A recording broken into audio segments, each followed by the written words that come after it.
অতিরিক্ত বই, ক্লাসের খাতা, স্কেল বাক্স, পানির বোতল, টিফিন বক্স সব মিলিয়ে স্কুল ব্যাগের ভার বইতে বইতে ছাত্রছাত্রীরা সত্যিই ক্লান্ত।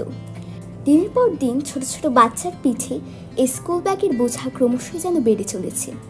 রাজধানীর একটি সচরাচর দৃশ্য, ব্যাগের ভারী কুঁজো হয়ে হাঁটছে শিশু, নয়তো ছেলেমেয়ের ভারী ব্যাগ কাঁধে নিয়ে ঘা মুছতে মুছতে চলেছেন তাদের মা বাবা কিংবা অভিভাবক। বিভিন্ন নামী স্কুলের প্রথম শ্রেণীর শিশুর ব্যাগের ওজন 3 কেজির বেশি। আবার ইংলিশ ভার্সনে প্রথম শ্রেণীর শিক্ষার্থীর ব্যাগের ওজন গড়ে 4 কেজির বেশি। পঞ্চম শ্রেণীর শিক্ষার্থীর ব্যাগের ওজন 5 কেজির বেশি। এক্ষেত্রে 8 বছরেও বাস্তবায়ন হয়নি উচ্চ আদালতের নির্দেশনা। ফলে শিশুর শারীরিক ও মানসিক বিকাশ বাধাগ্রস্ত হচ্ছে বলে বিশেষজ্ঞরা জানান। এটি শিশুর ওজনের 10% বেশি তার স্কুল ব্যাগের ওজন হবে না। এটা হাইকোর্টের আদেশ, এজন্য আইন বিধিমালা প্রণয়নে আদালতের নির্দেশনা আছে। কিন্তু তারপরও স্কুল ব্যাগের ওজন থেকে রেহাই পাচ্ছে না শিশুরা।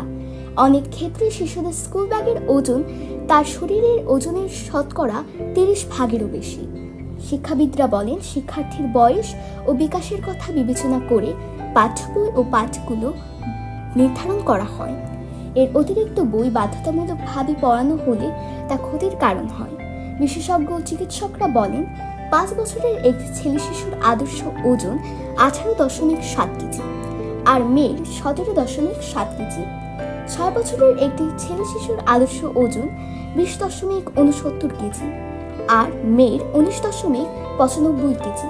সেই হিসাবে পঞ্চম শ্রেণীর শিক্ষার্থীর ব্যাগের ওজন তার শরীরের ওজনের 10% অর্থাৎ সর্বোচ্চ 2 কেজি হওয়ার কথা।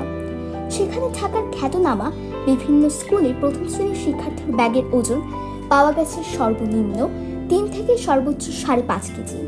এদিকে বাড়তি বইয়ের চাপ, অন্যদিকে কোচিংয়ের জন্য চাপ, এসব সহ্য করতে না পেরে শিশুরা প্রায় অসুস্থ হচ্ছে। বিশেষজ্ঞ চিকিৎসকরা বলেন, বইয়ের বোঝা কাঁধে বহন করার কারণে শিশুরা নানা জটিল রোগে আক্রান্ত হতে পারে, যা ভবিষ্যৎ বাংলাদেশের জন্য উদ্বেগের কারণ হতে পারে। অনেক শিশু কাঁধের ব্যথায় ভুগছে। তাদের মতে, শিশুদের শরীরের ওজনের 10% বেশি ভার বহন করা উচিত নয়। এতে শিশুদের পেট ও পায়ে ব্যথাসহ বিভিন্ন রকমের সমস্যা দেখা দিতে পারে। শিশুরা হয়ে যেতে পারে বামন বা খর্বাকৃতির।